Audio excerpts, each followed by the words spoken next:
Rahman Rahim, second year biology, chapter number 15. Today we are discussing about functioning of kidney or functioning of nephron. जब भी हम kidney के function के बारे में बात करेंगे तो बेसिकली हम नेफ्रॉन के फंक्शन के बारे में बात कर रहे होते हैं, बिकॉज़ हम पीछे पढ़ चुके हैं कि किडनी का स्ट्रक्चरल एंड फंक्शनल यूनिट जो है वो नेफ्रॉन होता है। यानी कि बेसिकली नेफ्रॉन ही वो सारा का सारा किडनी का काम कर रहा होता है। तो हम जब भी किडनी के फंक्शन के बारे में बात करेंगे तो नेफ्रॉन के बारे में बात कर रहे होंगे। अब पहला पॉइंट यहाँ पे, the function of kidney is to clear the waste in the form of urine from the blood. Kidney का बेसिकली फंक्शन क्या है कि ब्लड से वेस्ट को रिमूव करना, किसके फॉर्म में, यूरिन की फॉर्म में। तो अब यूरिन फॉर्मेशन जो है वो 3 तरीके से होती है। उसमें पहला उसका जो स्टेप है वो ये है प्रेशर फिल्ट्रेशन, दूसरा selective reabsorption and the third one is secretion. Pressure filtration basically ये ऐसा प्रोसेस है जिसमें हम ब्लड को फ़िल्टर करते हैं, उसमें से वेस्ट को रिमूव करते हैं, ठीक है। और ये प्रोसेस हो कहाँ पे रहा होता है, नेफ्रॉन के फर्स्ट पार्ट में, जिसमें ग्लोमेरुलस और बुमेन कैप्सूल मौजूद होता है। अब एक बात हमेशा याद रखनी है, ग्लोमेरुलस और बुमेन कैप्सूल को कलेक्टिवली हम रीनल कॉर्पसल्स कहते हैं। ये एमसीक्यूज़ में अक्सर आता है कि बुमेन कैप्सूल और glomerulus, these are collectively known as renal corpuscles. पहला पॉइंट इसका, glomerular wall are porous and the fraction of blood pressure provide pressure. अब ये जो आपको रेड कलर की लाइंस नज़र आ रही हैं, एक तो बुमेन कैप्सूल है, बुमेन कैप्सूल के इनसाइड रेड कलर की लाइन नज़र आ रही हैं, जैसा कि ये रेड कलर की जो लाइंस हैं, दीज आर ब्लड वेसल्स। और इसको बेसिकली हम क्या कहते हैं, इसको हम ग्लोमेरुलस वॉल कहते हैं। ये ग्लोमेरुलस पोरस होते हैं, इसमें सुराख होते हैं बहुत सारे। अब यहाँ पे आपको 2 पैसेजवे नज़र आ रहे हैं, एक को हम अफेरेंट आर्ट्रियूल्स कह रहे हैं, और दूसरे को हम ईफेरेंट आर्ट्रियूल कह रहे हैं। अफेरेंट आर्ट्रियूल से ब्लड एंटर हो रहा है और ईफेरेंट से निकल रहा है। यहाँ पे डायग्राम में दोनों का जो डायमीटर है वो तकरीबन सेम दिखाया गया है, लेकिन होता क्या है, जो अफेरेंट आर्ट्रियूल है इसका डायमीटर ज़्यादा होता है, लिहाजा ब्लड ज़्यादा मिकदार में अंदर आता है। ईफेरेंट आर्ट्रियूल्स का डायमीटर कम है, लिहाजा ब्लड यहाँ से कम मिकदार में बाहर जाता है। ब्लड अंदर ज़्यादा आ रहा है, बाहर कम जा रहा है। इसका मतलब है कि अंदर वाली ये जो पोरस वॉल है, यहाँ पे एक प्रेशर क्रिएट होता है, एक ब्लड प्रेशर क्रिएट होता है, एक चीज़। दूसरी चीज़, अब जो ब्लड वेसल्स हैं उसकी वॉल भी कॉन्ट्रैक्ट और रिलैक्स कर रही होती हैं, उससे भी प्रेशर जनरेट होता है। और तीसरी चीज़, जो आपको ग्रीन कलर के जो सेल्स नज़र आ रहे हैं, जिसको हम मेसेंजियल सेल्स कहते हैं, ये बुक पे मेंशन नहीं किया गया, लेकिन मैं आपको कॉन्सेप्ट के लिए बता रहा हूँ। ये मेसेंजियल सेल्स इन ग्लोमेरुलस वॉल के सेंटर में दरमियान में मौजूद होते हैं, और इनका काम क्या होता है, ये भी कॉन्ट्रैक्ट और रिलैक्स कर रहे होते हैं। इनकी कॉन्ट्रैक्ट और रिलैक्स होने की वजह से ब्लड के अंदर प्रेशर में क्रिएट होता है, और उस प्रेशर की वजह से सारा का सारा जो वेस्ट है वो इस कैप्सूल के अंदर आ जाता है। इस ब्लड वेसल से निकल के, ये जो रेड कलर की नज़र आ रही है ग्लोमेरुलस वॉल, यहाँ से निकल के ये पूरे बुमेन कैप्सूल में आ जाता है, और फिर बुमेन कैप्सूल के बाद आगे फर्दर ट्रांसपोर्ट होता है। उसके बाद अगला पॉइंट है, the blood passing through the glomerulus is filter into the women capsule. जैसा कि हमने डिस्कस कर लिया कि ब्लड एंटर हो रहा है अफेरेंट आर्ट्रियूल से, अंदर फिल्टर होता है, और फिल्ट्रेट फिर कहाँ पर जमा हो जाता है, इस बुमेन कैप्सूल में। बुमेन कैप्सूल आपको नज़र आ रहा है बेटा। उसके बाद glomerular filtrate which contain many useful substances such as glucose, amino acid, salt in aqueous solution। अब यहाँ पे इस बुमेन कैप्सूल में ये जो बुमेन कैप्सूल है, ये सारा बुमेन कैप्सूल है, इसके अंदर ये जो वाइट कलर का आपको नज़र आ रहा है एरिया, यहाँ पे फिल्ट्रेट जमा हो जाता है। अब इस फिल्ट्रेट में ग्लूकोज भी है, उसमें अमीनो एसिड्स भी हैं, एसेंशियल अमीनो एसिड्स भी हैं, इसके अलावा इसमें और डिफरेंट आइंस वगैरह भी हैं, सब कुछ यहाँ पे मौजूद है। तो फिर होता क्या है, बेसिकली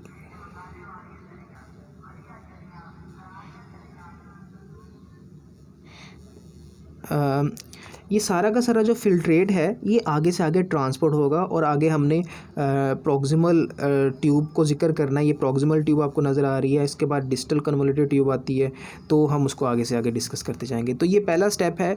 तो पहला स्टेप होता कहाँ पे बेटा, वुमेन कैप्सूल के अंदर जो ग्लोमेरुलस वॉल है वहाँ पे प्रेशर फिल्ट्रेशन की वजह से सारा का सारा फिल्ट्रेट इकट्ठा कर लिया जाता है और उसको आगे से आगे ट्रांसपोर्ट कर दिया जाता है।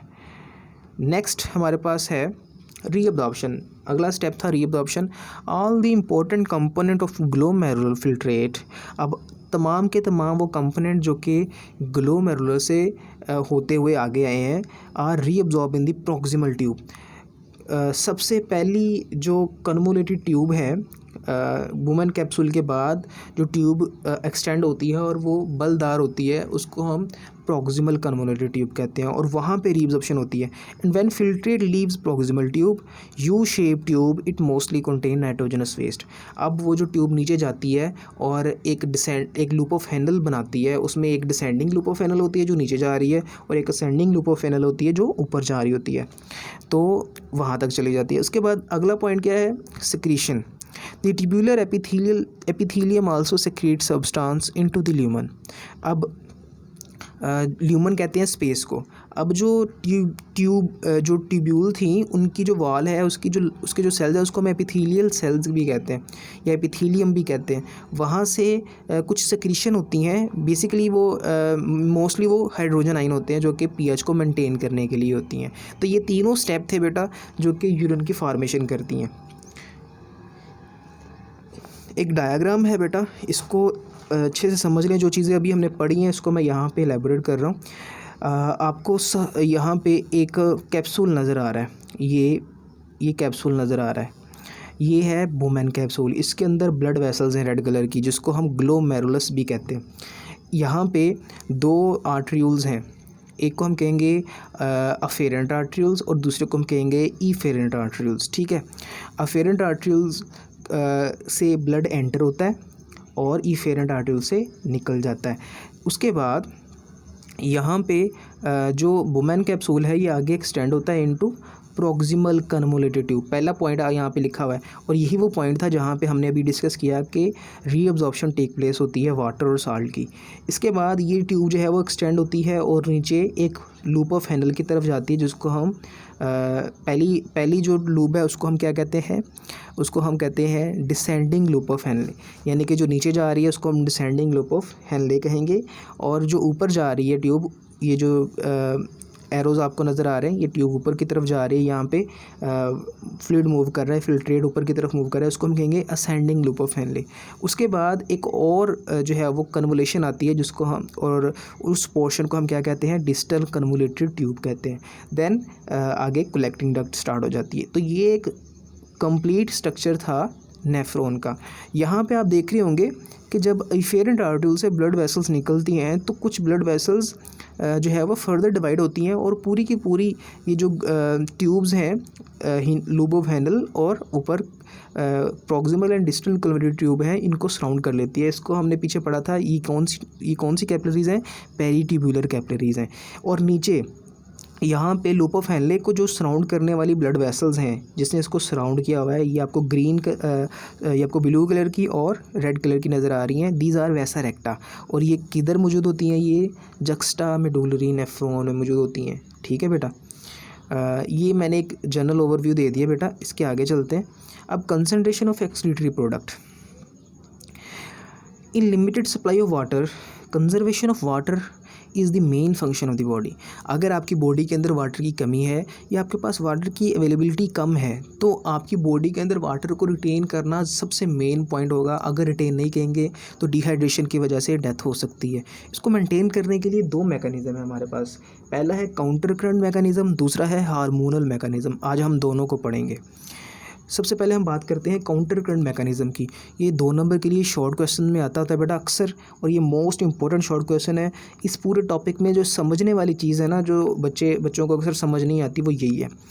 काउंटर करंट मैकेनिज्म या multiplier, the descending and ascending lobe of Henle of juxtamedullary nephron. अब जस्टा मेडुलरी नेफ्रॉन मैंने पीछे डिस्कस कर दिया हुआ है स्ट्रक्चर ऑफ नेफ्रॉन में, कि वो नेफ्रॉन जिसका कुछ पार्ट कॉर्टेक्स और बाकी का पार्ट जो लूब है वो मेडुला में मौजूद होती है, उसको हम जस्टा मेडुलरी नेफ्रॉन कहते हैं, और ये स्पेशलाइज्ड होती है कंसनट्रेटेड यूरिन बनाने के लिए, ये हमेशा याद रखना है। The descending and ascending loop of Henle of juxtamedullary nephron and overlying vasa recta form counter current multiplier. ये आपको नेफ्रॉन नज़र आ रहा है, इसमें वेसा रेक्टा, ये जो मैंने ब्लड वेसल्स कही थी, ये ब्लड वेसल जिसने लूप ऑफ हेनले को सराउंड किया हुआ ये, और इसके अलावा ये वो ब्लड वेसल्स और बाकी का जो पार्ट है यहाँ पे हमने डिस्कस किया था, the juxtamedullary nephron overlying vasa recta form counter current multiplier. ये एक आपको ब्लड वेसल नज़र आ रही है, ये आपको लूप ऑफ हेनले नज़र आ रही है जो कि नीचे की तरफ जा रही है, इसको हम डिसेंडिंग लूप ऑफ हेनले कहते हैं, पहली वाली ये वाली, और दूसरी वाली जो है जहाँ पे आपको वाटर H2O लिखा हुआ नज़र आ रहा है, ये सारी की सारी ये क्या है, ये असेंडिंग लूप ऑफ हेनले। ये दोनों लूप्स और वेसा रेक्टा कलेक्टिवली जो है वो काउंटर करंट मैकेनिज़्म करवाने के रिस्पॉन्सिबल है। अब इसमें मैकेनिज़्म होता क्या है, this mechanism which is involve in the production of concentrated urine. अब वो कंसनट्रेटेड यूरिन कैसे क्रिएट बनता है वो हम अभी देख लेते हैं।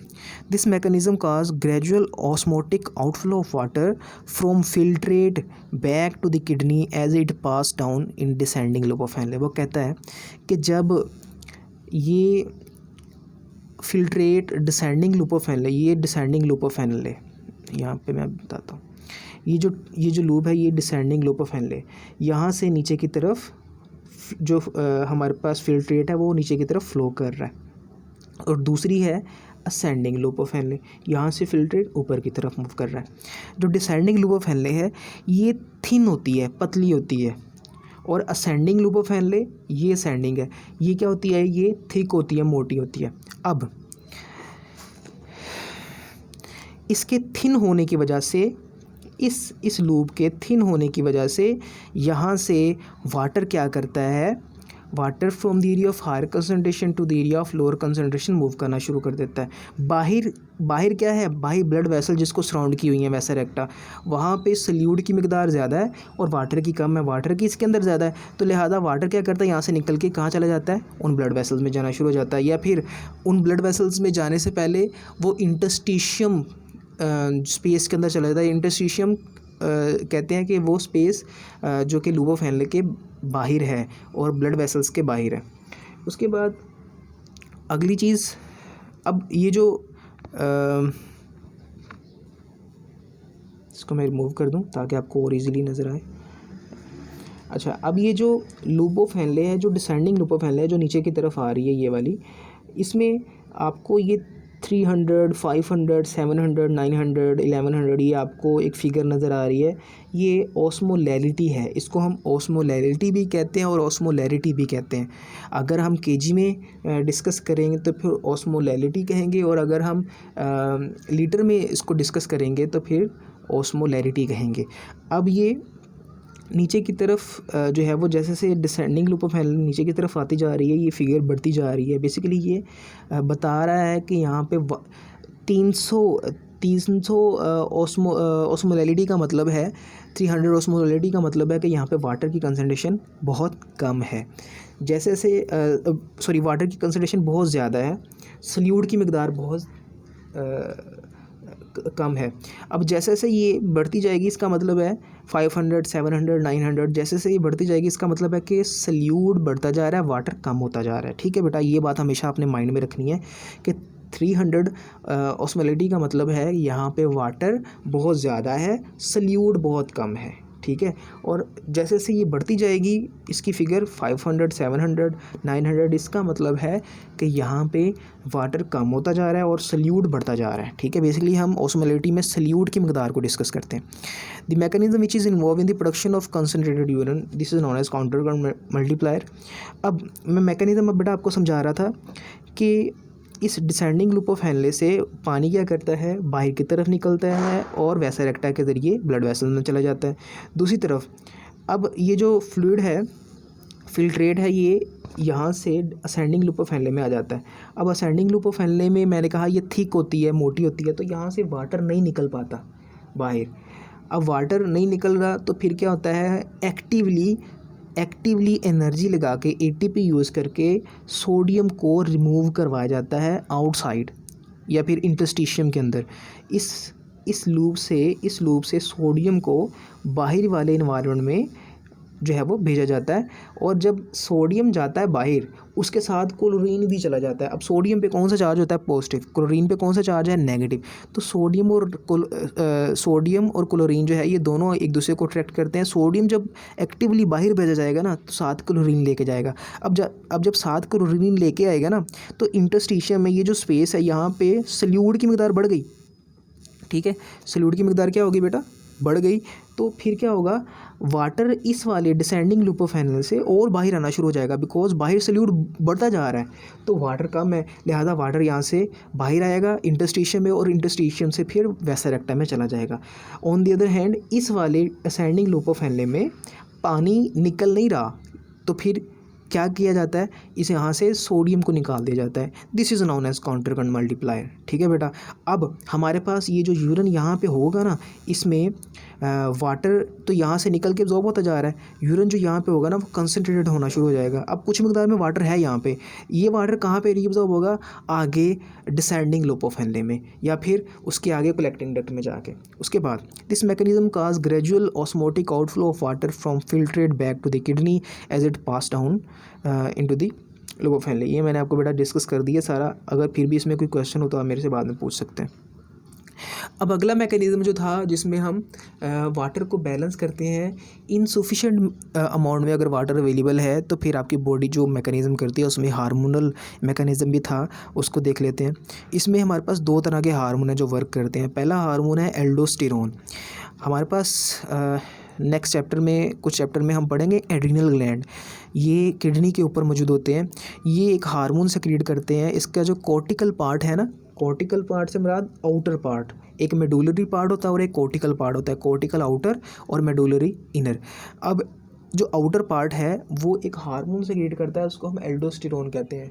तो ये बेसिकली सोडियम आयन की रीअब्जॉर्प्शन के लिए होता है। The active uptake of sodium in the ascending limb और thick loop of Henle is promoted by the action of aldosterone. ठीक है बेटा, तो सोडियम आयन की रीअब्जॉर्प्शन करवाने के लिए जो हार्मोन रिस्पॉन्सिबल होता है उसको हम क्या कहते हैं, aldosterone. This hormone is secreted from the adrenal cortex. अब मैंने आपको बता दिया एड्रीनल कॉर्टेक्स कौन सा पार्ट है, किडनी के ऊपर जो एड्रीनल ग्लैंड मौजूद है उसका आउटर पार्ट कॉर्टेक्स कहलाता है। इसके बाद एंटी डायूरेटिक हार्मोन, या इसको हम ADH हार्मोन भी कहते हैं, इसका दूसरा नाम है वेजोप्रेसिन। एक एंटी डायूरेटिक हार्मोन जिसको हम ADH शॉर्ट फॉर्म में कहते हैं और इसका दूसरा नाम है वेजोप्रेसिन। ये जो हार्मोन है एंटी डायूरेटिक हार्मोन, ये बेसिकली हमारा ब्रेन बनाता है। ब्रेन में कौन सा पार्ट बनाता है, हाइपोथैलेमस। हाइपोथैलेमस इसको बनाने के बाद ट्रांसफ़र करता है पोस्टीरियर लूब ऑफ पिट्यूटरी। आगे हम कोऑर्डिनेशन एंड कंट्रोल में पढ़ेंगे ब्रेन, और ब्रेन में हम पिट्यूटरी ग्लैंड भी पढ़ेंगे। तो बेसिकली पिट्यूटरी ग्लैंड की 3 लूब्स होती हैं, interior lube of pituitary, median lube of pituitary and posterior lube of pituitary. जो इसकी पोस्टीरियर लूब ऑफ पिट्यूटरी है वहाँ पे आके ये स्टोर हो जाता है। बनता कहाँ पे है ADH हार्मोन या एंटी डायूरेटिक हार्मोन, हाइपोथैलेमस में। हाइपोथैलेमस में कुछ न्यूरो सेक्रेटरी सेल्स होते हैं, वो इसको बनाते हैं। बनाने के बाद ये कहाँ पे ट्रांसफ़र होता है, पोस्टीरियर लूब ऑफ पिट्यूटरी में, और वहाँ पे ये स्टोर हो जाता है। जब बॉडी को ज़रूरत होती है ना तो ये वहाँ से रिलीज़ होता है ब्लड के अंदर, और ब्लड से फिर कहाँ पे आता है, किडनी के पास। किडनी में नेफ्रॉन पे आके एक्ट करता है, और नेफ्रॉन में मेजरली कहाँ पे एक्ट करता है, कलेक्टिंग डक्ट के ऊपर आके। अब इसका काम क्या है वो हम देखते हैं। Other side where reabsorption of water take place is the collecting tubules. यानी कि तो फिर हम कह सकते हैं कि इसका मेजर ADH हार्मोन का मेजर काम क्या है, वाटर की रीअब्जॉर्प्शन करवाना। अगर आपकी बॉडी से वाटर एक्सेस अमाउंट में रिलीज़ हो रहा है ना तो आपकी बॉडी में ADH हार्मोन रिलीज़ होना शुरू हो जाता है ब्रेन से।